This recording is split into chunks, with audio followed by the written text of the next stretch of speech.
Man.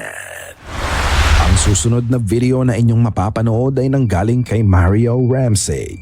Isang trahedya ang kanyang nasaksihan nang masunog ang ilalim na bahagi ng gusali sa tapat ng tinitirahan niya.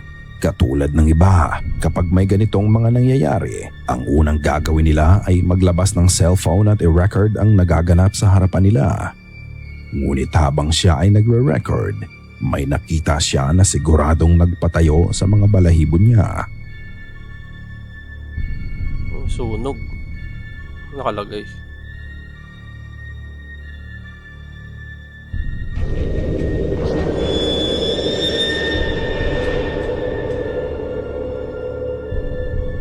May tao ah. Itinutok ni Mario ang camera sa bintana Ayun, no? sa ilalim ng gusali.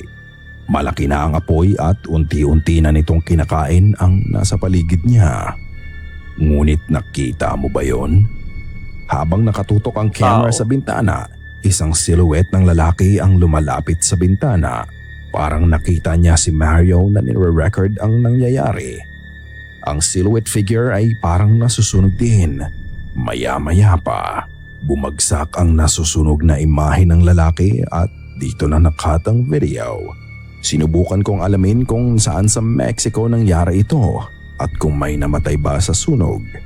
Unfortunately, madaming kaso ng sunog ang naganap sa kanila at hindi ko mahanap ang mismong balita sa gusali na to.